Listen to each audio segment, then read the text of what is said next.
বিসমিল্লাহির রহমানির রহিম। ডক্টর মালিকা বিশ্ববিদ্যালয় কলেজের উচ্চ মাধ্যমিক শ্রেণীর ব্যবসায় শিক্ষা শাখার সুপ্রিয় শিক্ষার্থীবৃন্দ, আসসালামু আলাইকুম। প্রিয় শিক্ষার্থীবৃন্দ, কেমন আছো তোমরা? আশা করি আল্লাহ পাকের অশেষ রহমতে পরিবারের সবাইকে নিয়ে ভালো আছো। আমরাও তোমাদের দয়ায় আলহামদুলিল্লাহ অনেক ভালো আছি। প্রিয় শিক্ষার্থীবৃন্দ, শুরুতেই পরম করুণাময় আল্লাহ পাকের নিকট অশেষ শুকরিয়া আদায় করছি এখন পর্যন্ত আমাদের সবাইকে সুস্থ এবং সবলভাবে বাঁচিয়ে রাখার জন্য। স্নেহের শিক্ষার্থীবৃন্দ, আমি মোহাম্মদ রাসেল, প্রভাষক, হিসাব বিজ্ঞান বিভাগ, ডক্টর মালিকা কলেজ, আজকের এই ক্লাসটি উপস্থাপন করছি।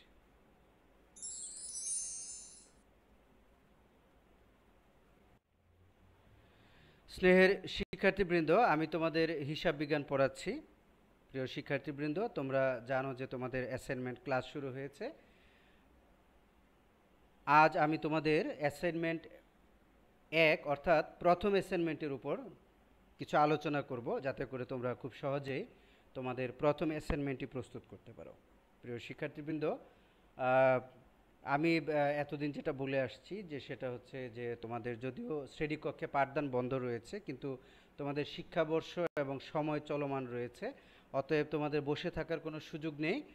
তোমাদের ধারাবাহিকভাবে এবং নিয়মিত পড়াশোনা করতে হবে, কারণ তোমাদের এই উচ্চ মাধ্যমিক পর্যায়টি এমন একটি পর্যায় বা শ্রেণী যেখানে তোমাদের সংক্ষিপ্ত সময়ে অনেক বড় একটি সিলেবাস সম্পন্ন করতে হয়, বিশেষ করে হিসাব বিজ্ঞানের ক্ষেত্রে। অতএব একটি দিনও তোমাদের নষ্ট করার সুযোগ নেই।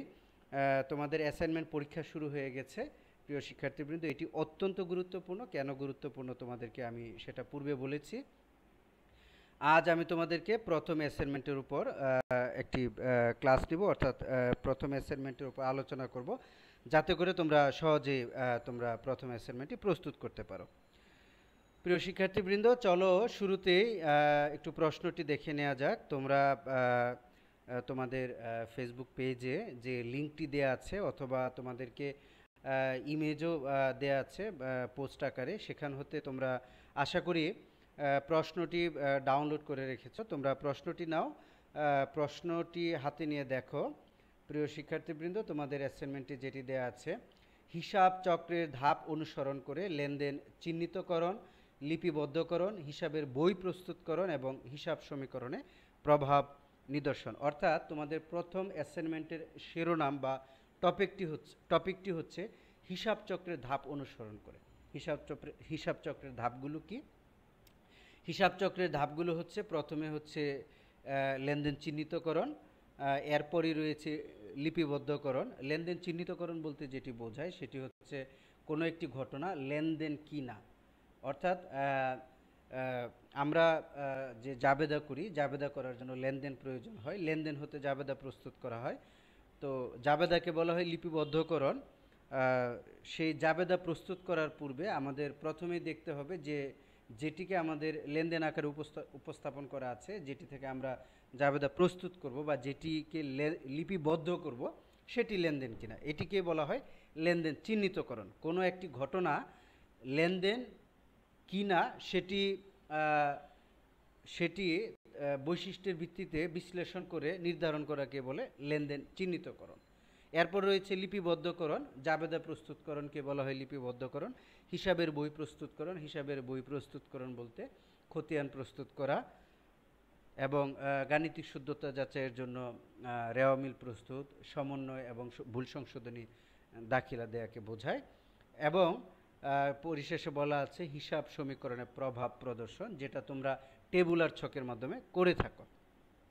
তোমাদের একটি প্রশ্ন দেয়া আছে। প্রশ্নটি হচ্ছে, গৌতম এন্টারপ্রাইজের 31শে জানুয়ারি 2021 সালের হিসাব উদ্বৃত্তগুলো নিম্নরূপ ছিল। অর্থাৎ 2021 সালের 31শে জানুয়ারি তারিখে কিছু উদ্বৃত্ত দেওয়া আছে, যেমন নগদ 80,000 টাকা, অফিস সরঞ্জাম 30,000 টাকা, দেনাদার 40,000 টাকা ও পাওনাদার 45,000 টাকা। ফেব্রুয়ারি মাসে তার ব্যবসায় সংগঠিত ঘটনাগুলো হলো: ফেব্রুয়ারি 1, দক্ষ ম্যানেজার 20,000 টাকা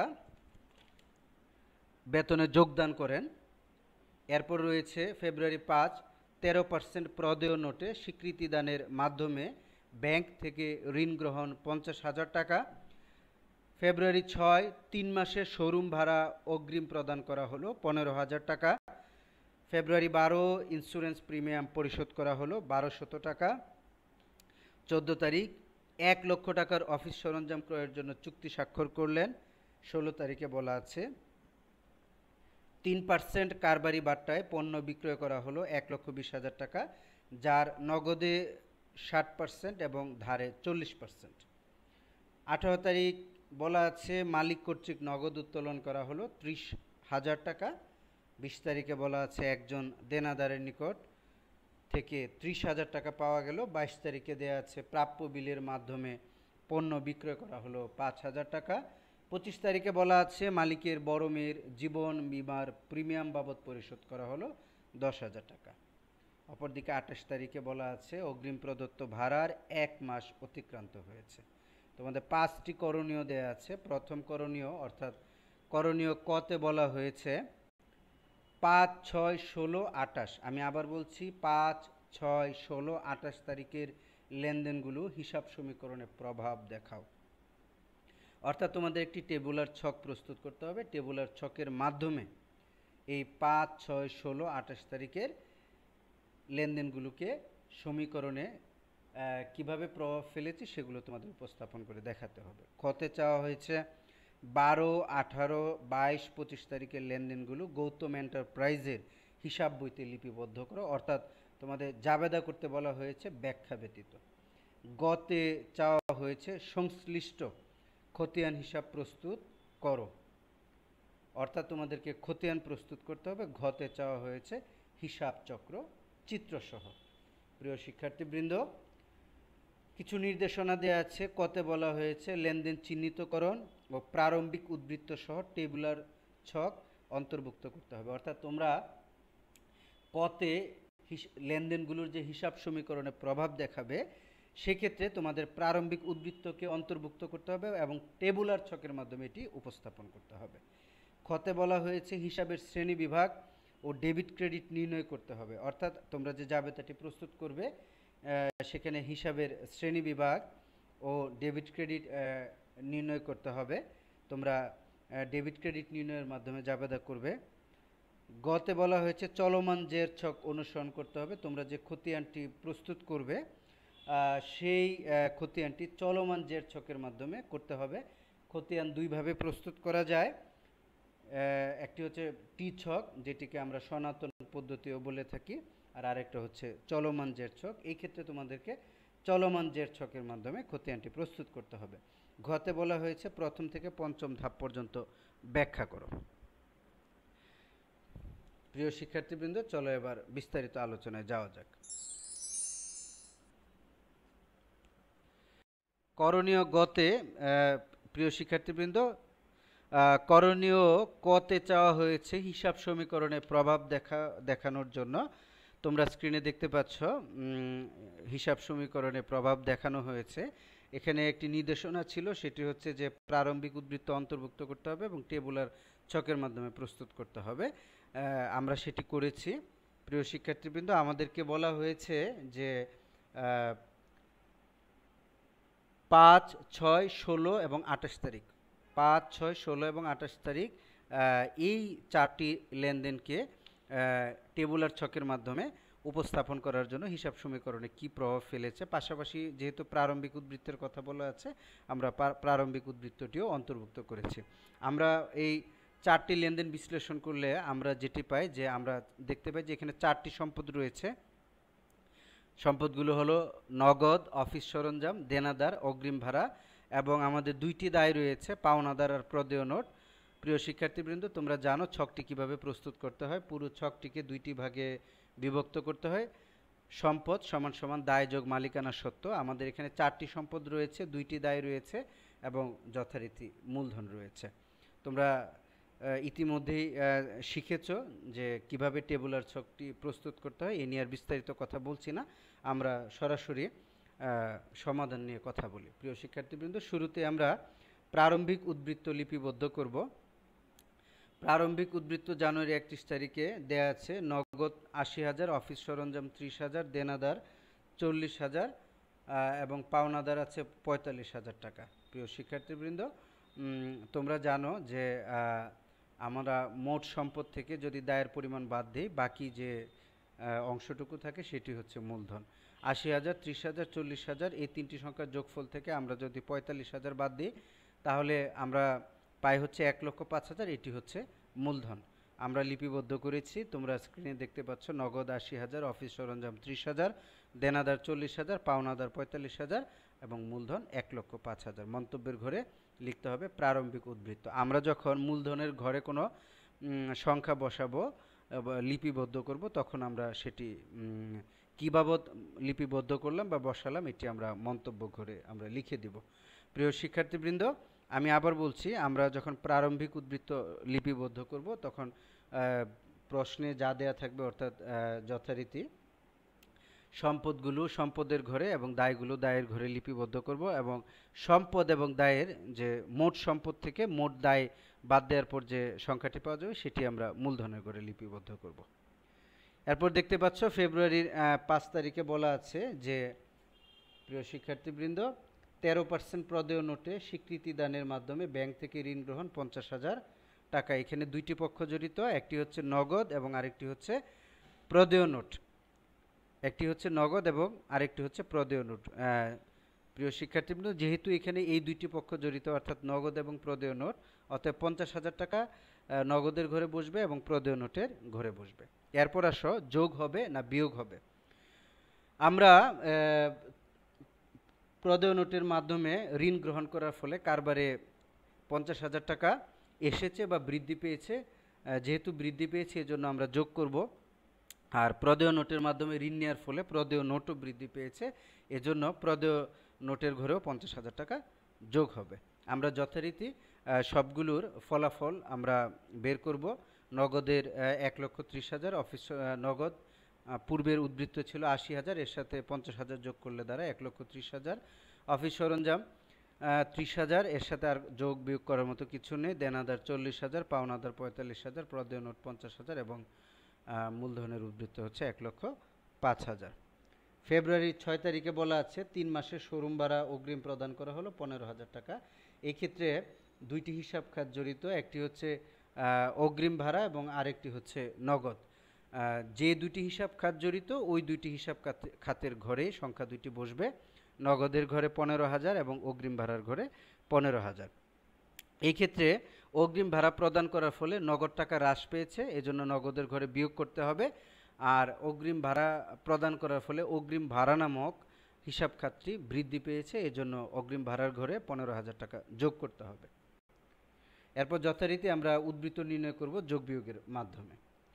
এরপর রয়েছে 16 তারিখ। 16 তারিখে বলা আছে 3% কারবারি বাট্টায় পণ্য বিক্রয় করা হলো 1,20,000 টাকা, যার নগদে 60%, ধারে 40%। প্রিয় শিক্ষার্থীবৃন্দ, কারবারি বাট্টা হিসাবভুক্ত হয় না। কারবারি বাট্টা সরাসরি পার্সেন্টেজ আকারে বাদ দিয়ে দিতে হয়। 1,20,000 টাকার 3% দ্বারাই হচ্ছে 3600 টাকা।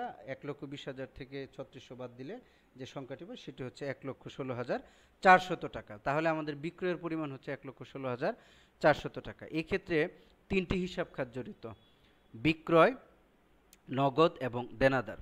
যে তিনটি হিসাব খাত জড়িত, এই তিনটি হিসাব খাতের ঘরে টাকাগুলো বসবে। নগদের ঘরে একটি টাকা বসবে, দেনাদারের ঘরে একটি টাকা বসবে।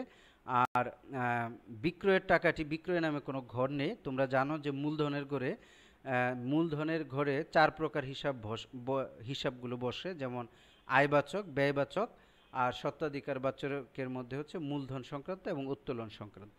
মূলত 3 প্রকার হিসাব এই মূলধনের ঘরে বসে, সেটি হচ্ছে আয়বাচক হিসাব, ব্যয়বাচক হিসাব এবং স্বত্বাধিকার বাচক হিসাব। বিক্রয় একটি আয়বাচক হিসাব, এটি মূলধনের ঘরে বসবে। প্রথমে আসো, মূলধনের ঘরে বিক্রয় হিসেবে 1,16,400 টাকা বসবে। বিক্রয় একটি আয়বাচক হিসাব। মূলধনের ঘরে আয়বাচক হিসাবগুলোকে যোগ করতে হবে, ব্যয়বাচক হিসাবগুলোকে বিয়োগ করতে হবে। স্বত্বাধিকার বাচক হিসাবগুলোর মধ্যে যেগুলোর দ্বারা স্বত্বাধিকার বৃদ্ধি পাবে সেগুলো যোগ হবে, যেগুলোর দ্বারা স্বত্বাধিকার হ্রাস পাবে সেগুলো বিয়োগ হবে। যেমন মূলধন যোগ হবে, উত্তোলন বিয়োগ হবে। প্রিয় শিক্ষার্থীবৃন্দ, আমাদের যেহেতু 60% বলা আছে নগদ এবং 40% দেনাদার বা ধারে বা বাকিতে, অতএব নগদের ঘরে বসবে 69,840 এবং দেনাদারের ঘরে বসবে ৪৬,৫৬০ টাকা, কারণ ১,১৬,৪০০ টাকার 60% করলে দাঁড়ায় ৬৯,৮৪০ টাকা, যেটি নগদের ঘরে বসবে। 40% করে করলে দাঁড়ায় ৪৬,৫৬০ টাকা, এটি দেনাদারের ঘরে বসবে। এরপর আসো ২৮ তারিখে বলা আছে অগ্রিম প্রদত্ত ভাড়ার 1 মাস অতিক্রান্ত হয়েছে। এক্ষেত্রে দুইটি হিসাব খাত জড়িত, সেটি হচ্ছে ভাড়া হিসাব এবং অগ্রিম ভাড়া হিসাব। তাহলে যে দুইটি হিসাব খাত জড়িত এই দুইটি ঘরে বসবে, অগ্রিম ভাড়ার ঘরে বসবে আর হচ্ছে ভাড়ার ঘরে বসবে। তো ভাড়া যেহেতু ব্যয়বাচক হিসাব, এটি মূলধনের ঘরে বসাতে হবে, অর্থাৎ আমাদের ২৮ তারিখের লেনদেনের যে ৫,০০০ টাকা এটি অগ্রিম ভাড়ার ঘরে বসবে এবং মূলধনের ঘরে বসবে। এবার আসো যে কোনটি যোগ হবে কোনটি বিয়োগ হবে। প্রিয় শিক্ষার্থীবৃন্দ, অগ্রিম ভাড়া অতিক্রান্ত হওয়ার ফলে অগ্রিম ভাড়া নামক হিসাব খাতটি হ্রাস পেয়েছে। এজন্য অগ্রিম ভাড়ার ঘরে যে আমরা ৫,০০০ টাকা বসিয়েছি সেটি বিয়োগ করতে হবে। আর মূলধনের ঘরে ব্যয়বাচক হিসাব সবসময় বিয়োগ করতে হয়, এজন্য মূলধনের ঘরে ৫,০০০ টাকা বিয়োগ হবে। যথারীতি আমরা আবার উদ্বৃত্তগুলো নির্ণয় করব। প্রিয় শিক্ষার্থীবৃন্দ, এখন যেহেতু আমাদের আর কোনো লেনদেন লিপিবদ্ধ করব না, এখন যে উদ্বৃত্তগুলো বের করবে এগুলি হচ্ছে মোট টাকার পরিমাণ। নগদ হচ্ছে ১,৮৪,৮৪০ টাকা, অফিস সরঞ্জাম ৩০,০০০ টাকা, দেনাদার ৮৬,৫৬০ টাকা, অগ্রিম ভাড়া ১০,০০০ টাকা, পাওনাদার ৪৫,০০০, প্রদেয় নোট ৫০,০০০, মূলধন ২,১৬,৪০০ টাকা। এবার আমরা সম্পদ পাশের যোগফল বের করব এবং দায় এবং মালিকানা সত্ত্বেরও যোগফল বের করব। আমরা দেখতে পাচ্ছি সম্পদ পাশের সর্বমোট যোগফল দাঁড়ায় ৩,১১,৪০০ টাকা, দায় এবং মালিকানা সত্ত্ব পাশে সর্বমোট যোগফল দাঁড়ায় ৩,১১,৪০০ টাকা। প্রিয় শিক্ষার্থীবৃন্দ, এই ছিল আমাদের অ্যাসাইনমেন্টের ক এর করণীয়। চলো এবার করণীয় খতে যাওয়া যাক।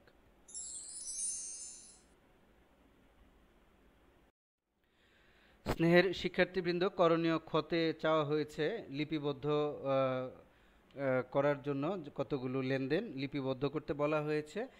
এটি অত্যন্ত সহজ, তোমাদের জাবেদা করতে হবে। আমি তোমাদের পূর্বে অনেকগুলো জাবেদা করিয়েছি, আশা করি তোমরা পারবে। শুরুতে দেখে নাও জাবেদার ছক, তারিখ বিবরণ, খতিয়ান পৃষ্ঠা, ডেবিট টাকা, ক্রেডিট টাকা, সবার উপরে শিরোনাম হিসেবে প্রতিষ্ঠানের নাম, এরপর জাবেদা। এখানে বলা হয়েছে, ব্যাখ্যা দিতে হবে না। প্রথমে আসো ফেব্রুয়ারির 12 তারিখে বলা হয়েছে, প্রিয় শিক্ষার্থীবৃন্দ, ইন্স্যুরেন্স প্রিমিয়াম পরিশোধ করা হলো ১,২০০ টাকা। এই ক্ষেত্রে দুইটি হিসাব খাত জড়িত, একটি হচ্ছে নগদান হিসাব আর একটি হচ্ছে বিমা প্রিমিয়াম হিসাব। বিমা প্রিমিয়াম বা বিমা সেলামি এটি একটি ব্যয়বাচক হিসাব, এটি প্রদান করার ফলে ব্যয় বৃদ্ধি পেয়েছে, ব্যয় বৃদ্ধি পেলে ডেবিট করতে হয়। আর নগদ টাকা আসলে ডেবিট, নগদ টাকা চলে গেলে ক্রেডিট। এক্ষেত্রে নগদ টাকা চলে গেছে, এই জন্য নগদান হিসাব ক্রেডিট করতে হবে। অন্যভাবে যদি চিন্তা করো, সেটি হচ্ছে নগদান হিসাব একটি সম্পত্তিবাচক হিসাব। বিমা প্রিমিয়াম প্রদান করার ফলে নগদ টাকা হ্রাস পেয়েছে, সম্পদ হ্রাস পেলে ক্রেডিট করতে হয়, এই জন্য নগদান হিসাব ক্রেডিট। তাহলে আমাদের জাবেদাটি দাঁড়াবে বিমা প্রিমিয়াম হিসাব ডেবিট এবং নগদান হিসাব ক্রেডিট।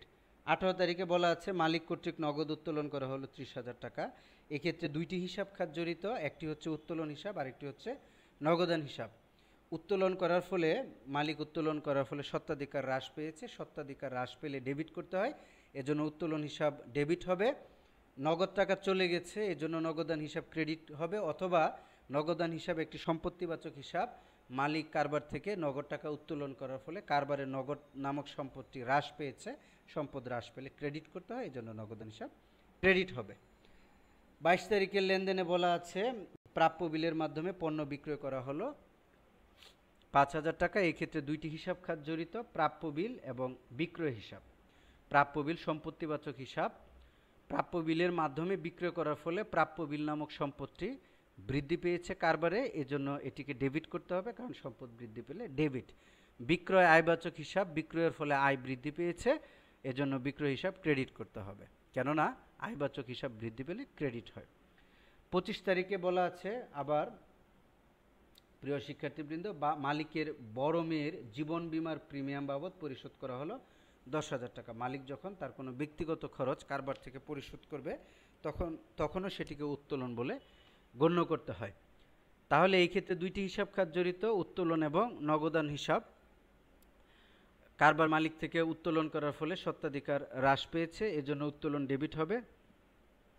নগদ টাকা চলে গেছে বিদায় নগদান হিসাব ক্রেডিট হবে, অথবা নগদ নামক সম্পত্তি হ্রাস পেয়েছে এর জন্য নগদান হিসাব ক্রেডিট হবে।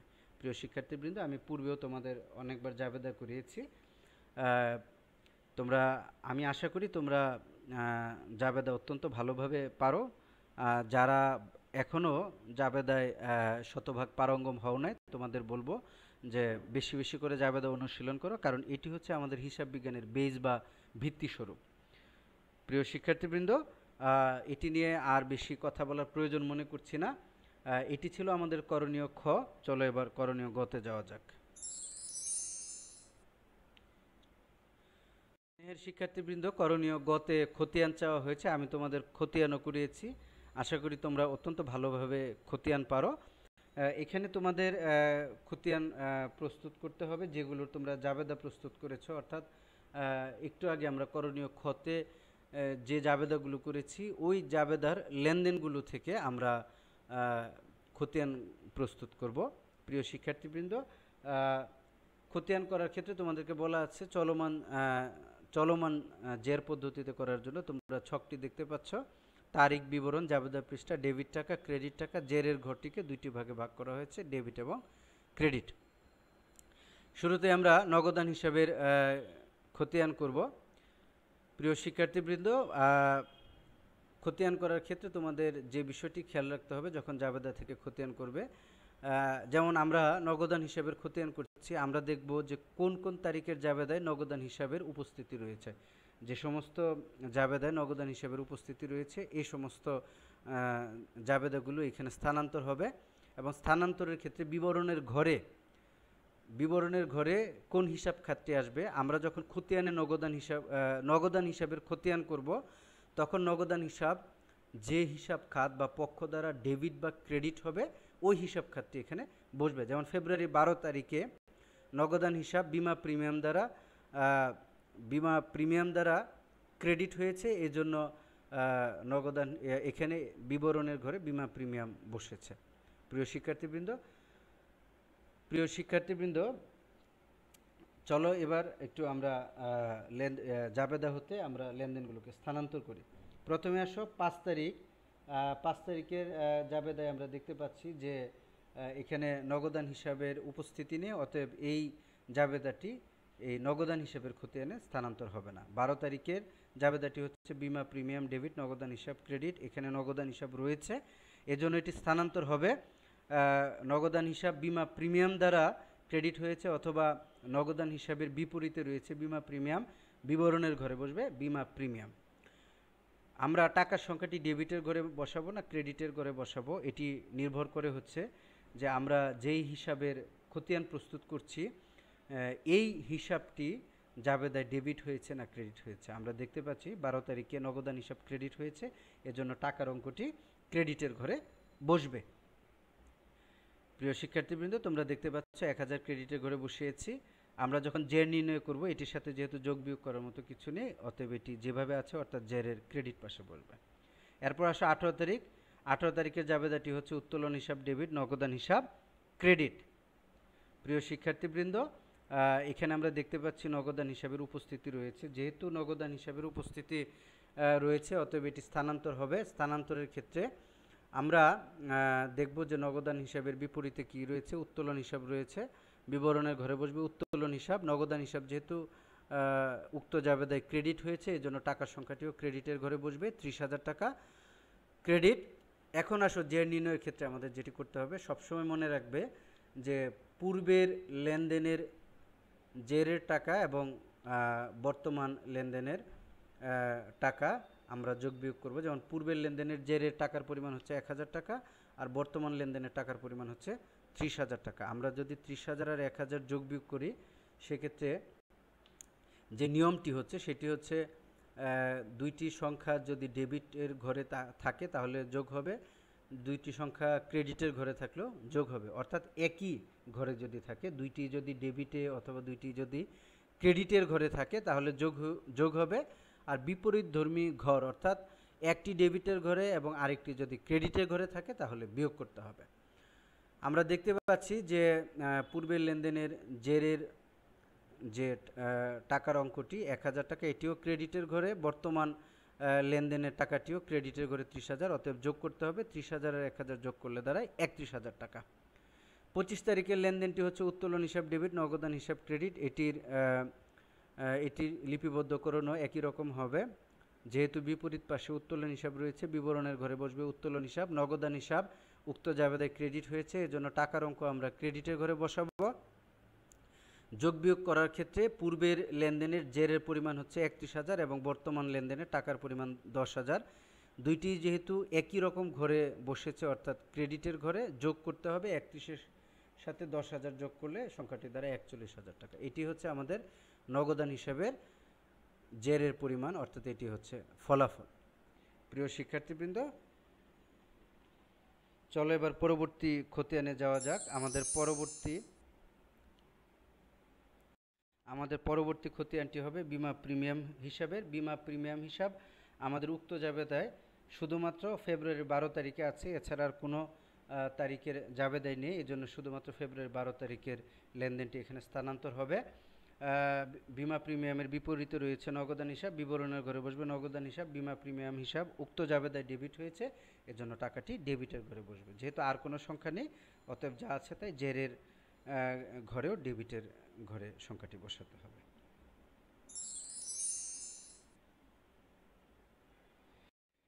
এরপর হচ্ছে উত্তোলন হিসাব। উত্তোলন হিসাব আমাদের দুইটি তারিখে রয়েছে, ফেব্রুয়ারি ১৮ তারিখে এবং ফেব্রুয়ারি ২৫ তারিখে। দুইটি নগদান হিসাব দ্বারা ডেবিট হয়েছে, অতএব বিবরণের ঘরে বসবে নগদান হিসাব। আর জাবেদায় যেহেতু উত্তোলন হিসাব দুই ক্ষেত্রে ডেবিট হয়েছে, টাকার সংখ্যা ডেবিটের ঘরে বসবে। জের নির্ণয় সম্পর্কে পূর্বেই বলেছি, আর বলার প্রয়োজন মনে করছি না।